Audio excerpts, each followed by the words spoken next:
Justin Gaethje came out. He was talking about Oliveira. And he said that Oliveira is not the best, that Oliveira needs to fight Poirier. In Gaethje's opinion, Poirier is going to win. But for Oliveira to prove himself at the best, he's going to have to fight and defeat Poirier. Gaethje then went on to speak about Charles Oliveira versus Michael Chandler. It was a great match, Gaethje acknowledged, but it was very favorable for Charles Oliveira. Great. I'm close on that. None of that's a quote, but I'm close. What's his point? Was the goal to diminish Charles Oliveira, or was the goal to diminish the championship? I would love to know the answer. Because I would not let somebody do that to Gaethje. If anybody looks back and tries to say that Gaethje, the night he beat Ferguson, that was not the Tony Ferguson that we were expecting. They then used Ferguson's night against Gaethje, where he did not win a round, his next fight where he didn't win a round, and his following fight where he did not win a round, to prove their premise that Gaethje didn't beat the right guy, and therefore should somehow have an asterisk next to his championship. I would defend Justin. I don't agree with that. I would defend Justin and his world championship against anybody that tried to put a caveat next to it to say it was an interim. I do not give a damn what words you put in front or after. If the title includes world champion, you're a world champion. But it's kind of tough, right? Because this is more philosophical. Like, this isn't just talk between Gaethje trying to get a fight against Oliveira. I think Gaethje could get a fight with Oliveira anytime he wanted, as long as he goes and beats Chandler, right? Gaethje's busy right now. He's got Chandler. It would seem to me that whoever wins that fight can go and do whatever they want to do. That's a good guess by me. And maybe more so in Gaethje's spot if Oliveira remains champion, because then you have fresh parity. Either way, I'm still trying to figure out what his intent was. Was it to have fighting words against Charles Oliveira to try to stir something up, of which I don't think Gaethje needs? I think a win over Chandler, Gaethje writes his own ticket. Or was it to diminish a championship, which then somebody would hold a mirror up and flash back in Gaethje's face, which is not fair. It's not. Gaethje went out at 246. He took on anybody they wanted him to take on. He took him on in a main event. There happened to be a championship up for grabs, of which he won the end.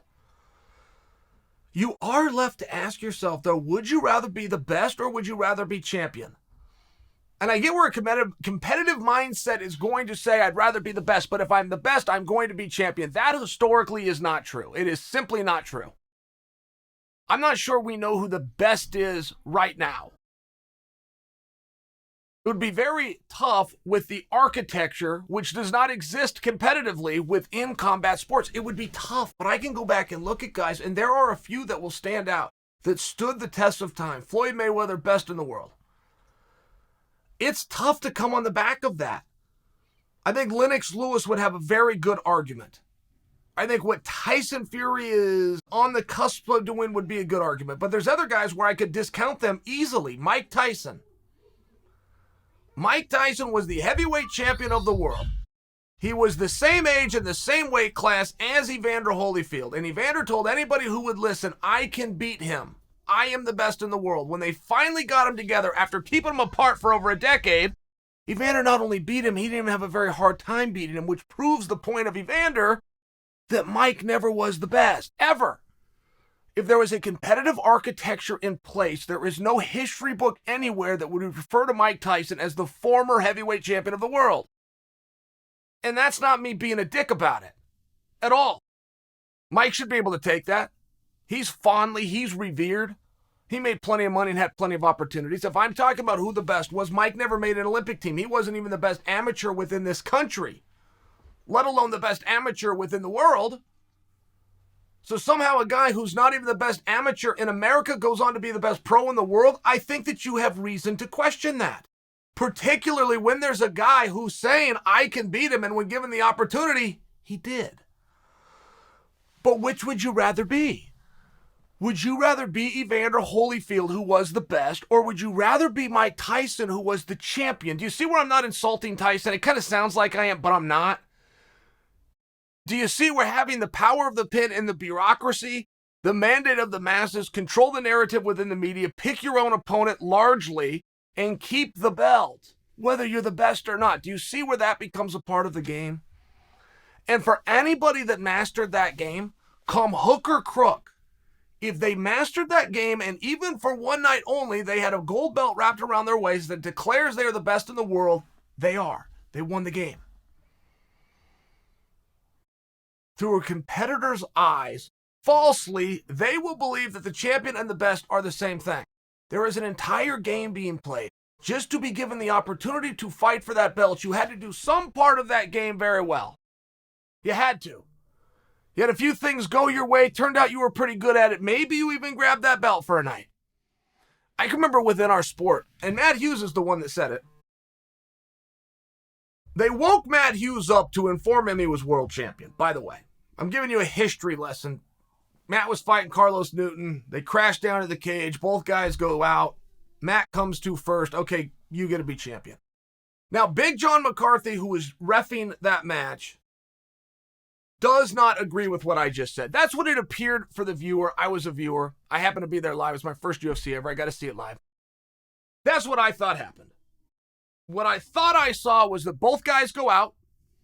John's looking around. What do I do now? There's no rule on that. That had never happened before.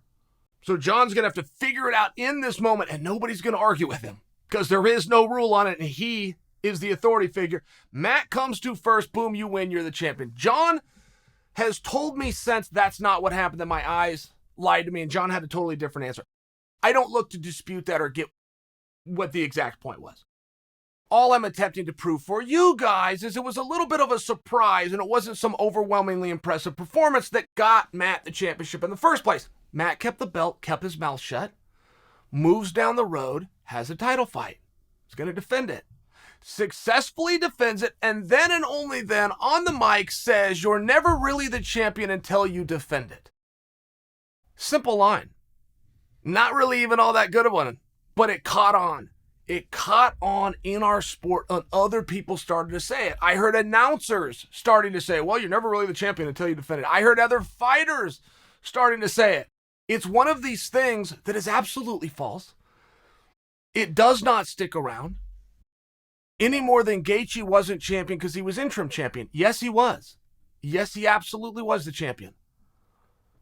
Any more than saying that Charles Oliveira isn't. Yes, he is. Yes, he is. Now, being the best and being the champion are two different conversations, but even if you steer in to that false narrative that you must defend, don't forget the guy who said it didn't say it until it was done. I would begrudge it anyway just because it's factually not true. In no sport must you imagine that was true in the Super Bowl, right? The Patriots win it, but they got to come back and win it next year. It's silly. It's not true. I could at least understand why we as an industry kept an expression around if the person, the author of the statement, said it before he put himself in that spot. If Matt came out prior to defending and said, look, appreciate the belt, appreciate you guys calling me champion. I'm not unless I defend it, and that's what this is about. And you know what, by the way? That's been tested one time. One time ever did anybody have the balls to ever do that. His name's Dave Schultz. Dave Schultz won the Olympic championship in 1984. In 1984, the Russians boycotted. And Russia back then wasn't even known as Russia. This is when the Soviet Union still existed. They were known as the USSR. But they were the powerhouse for wrestling. They did not show up to the games that were held in Los Angeles. Moscow, Washington, D.C. had this beef. Russia kept the athletes home. Dave Schultz meets up with the Russian in the finals in France, called the Henry Deglon Challenge. He met up with him in the finals a number of months later, 2, 3, 4 months, not that long after he was Olympic champion, walks onto the mat, and when he shook the Russian's hand, he said, this is for the gold. Dave Schultz lost the match 6-5 and never called himself Olympic champion again. He died in 1995. He did camps, he did DVDs, there was posters, he did seminars. He never said, I'm Olympic champion. He didn't put that on the brochure. He didn't put that on his resume. He put everything else he had done. NCAA champion and world champion. Never called himself an Olympic champion. That is the height of sportsmanship for me. That story is a very tough one for me, and I'm not even positive why. That one has always affected me for the level of sportsmanship, but there was a courage on it because he said it ahead of time. That's completely different. It's completely different than saying it after the fact. No problem to Matt Hughes. Fair game. I don't think Matt meant for this to carry on, but in all fairness, it shouldn't have carried on. It wasn't true the night that he said it. It was particularly untrue, and he should not have been given credit for it because he didn't take the risk ahead of time. And now you're still left with the same question. Do you want to be the champion, Mike Tyson? Do you want to be the best, Evander Holyfield? It's not a simple answer, is it? Who is more recognized? Who made more money? Who had more great moments? Who did more main events? Who got more commercials? Who was universally recognized versus who was the best? It's tough. You're not wrong for what your answer is, but I would be very curious. And I think if you took a group of 10 people, you're probably going to go about 7 saying they'd rather have Mike's career, and you're probably going to have 3 that say Evander's. And those 3, 2 of them are going to be liars. They just think it's the right answer. They think they're being some kind of a purist, or they're clinging to the fact of who was really the best. I don't know how sincere it would be. It's tough within the architecture to say that Poirier was a favorable matchup for Chandler. I'm not sure how. Vice versa, however I'm not sure how. And if you're in Gaethje's spot and people are questioning, do you want them to question the Tony that you beat? All the things that surrounded that, the pandemic, absolutely no crowd, short notice fight. Does that favor you? Is that against you? Does interim mean anything? It's one of those things. It's a tough spot. If you want to give it back the way Dave Schultz did, you want to have sportsmanship, you want to do it ahead of time, you want to never make the claim again, I think we'll look at it very differently. But when Gaethje is questioning Oliveira, I'm left with the same question, which is he challenging Oliveira or is he challenging the championship?